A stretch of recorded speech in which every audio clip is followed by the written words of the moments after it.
श्री संजीव भसीन हमारे साथ जुड़े हैं बातचीत करने के लिए। भसीन साहब, गुड मॉर्निंग, कार्यक्रम में स्वागत है। नया कारोबारी हफ्ता, लेकिन थोड़ा सा सेंटीमेंट आज सुबह वीक नजर आ रहा था। इंस्टीट्यूशनल अप्रोच थोड़ी सी, अगर आप देखें, नेगेटिव थी। सर, आपकी अप्रोच क्या है? शॉर्ट लॉन्ग का क्या कॉम्बिनेशन बना के चल रहे हैं आप इस वक्त बाजार में? गुड मॉर्निंग वीरेंद्र, आपको भी, शैलेंद्र को भी। और देखिए, 15,500 15,300 से एक करेक्शन अनिवार्य था। 14,700 800 तक आ जाए, I don't rule that out. लेकिन अंडरटोन क्या है? अगर तेल का भाव $60 है, अगर स्टील के भाव और कॉपर के भाव, copper is gone above $9,000 which is not seen in the last 10 years, you are in a bull market. अब आप उसको डिबेट कर सकते हो कि तेल is hurtful for you, but your rupee is strong. IT will be the biggest gainer. IT की guidance देखिए, फार्मा की गाइडेंस देखिए। We are in a super bull market. You have to be stock specific. There is volatility on the card, but volatility आपका friend है अगर आप उसको use करें टू बाय और stocks.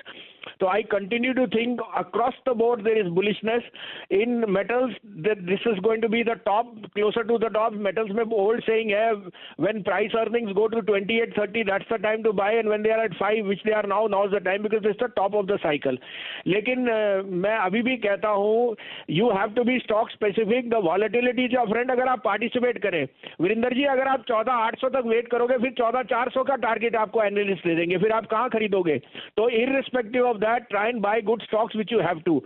मैंने आपको कुछ दिन से कॉपर पे रहा था, मैंने आपको कहा था मेरा टॉप पिक यहाँ पेट्रोनेट एलएनजी है, एक पीएसयू प्ले है। मैंने आपको एनबीसीसी दिलाया है। ये बिजनेसेस अब बहुत फ्लरिश कर रहे हैं। आपने अभी हिंदुस्तान कॉपर का बात की, मैं एज ए डिस्क्लोजर दूं, ये 30 रुपए से मेरे पोर्टफोलियो में 2 साल से है, कुछ नहीं कर रहा था। 30 का भाव 90 हो गया, इसका भाव 180 भी हो जाए, कोई बड़ी बात नहीं है। कॉपर की माइंस इज नॉट, हिंडाल्को और Sterlite do TCRC margining. Hindustan copper is a gold mine as what the prices are. तो I am just giving variable के पीएसयूज को निग्लेक्ट मत करिए। This is the time, PSUs are there for the next 2 years। आपको update दे दूं sir, Maruti मैंने bye दिया हुआ है, एचसीएल टेक, सन फार्मा। मैं अभी भी कहता हूं सिप कीजिए। You can not ignore Maruti. उन्होंने कहा है जो उसकी CNG sales are going to be 60% above previous highs.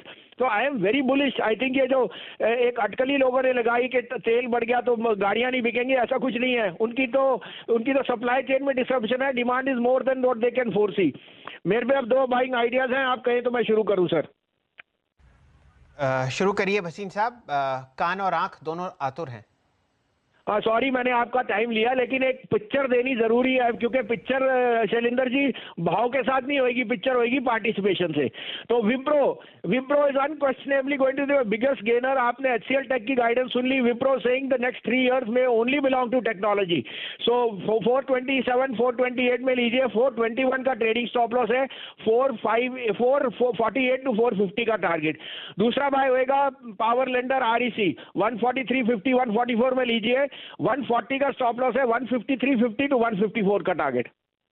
ये तो आरईसी और विप्रो पर मोहर आपको लगाते हुए दिख रहे हैं भसीन साहब, और इतने ज़बरदस्त ट्रेडर हैं कि उन्होंने हमारा शुक्रिया भी एक्सेप्ट नहीं किया और फ़ोन काट दिया। मुझे उनसे राय लेनी थी मेटल स्टॉक्स पर। कोशिश करेंगे उन्हें दोबारा जोड़ने की, लेकिन हैं क्या भसीन साहब? हाँ जी बिल्कुल हूँ सर, मैं आपका फोन थोड़ी काट सकता हूँ। मुझे कुछ ऐसा लगा कि वो खट से आवाज आई, तो क्योंकि बहुत ज़बरदस्त मोमेंटम मेटल स्टॉक्स में चल रहा है। भसीन साहब, बहुत ज़रूरी आपकी राय रहेगी। आप एक फ्रेश हाई देख रहे हैं हिंडाल्को पर 323। आपको सारा का सारा टाटा ग्रुप, चाहे वो टाटा मेटलिक्स हो, टिन प्लेट हो, टाटा स्टील हो, टाटा स्टील बीएसएल हो, दहकता हुआ दिख रहा है। कोई राय अगर आप मेटल्स पर देना चाहें? तो देखिए, जिंदल स्टील और जेएसडब्ल्यू मेरे प्रिफर्ड पिक्स रहे हैं। Tata obviously has a little bit of overhang of the Corus part, but you can not ignore that. तो I would still put my money on Jindal and JSW. As a disclosure, ये हमारी pick 170 और 180 से है, तो we have enough headroom. But these two are the best integrated plays. उनको जो net margin है will be the highest for both these companies. Metals पर आप खास ध्यान दे सकते हैं। ये राय आपको आती हुई दिख रही है भसीन साहब से, और उनके 2 पसंदीदा काउंटर्स स्क्रीन पर फिलहाल चलते हुए आपको दिखेंगे।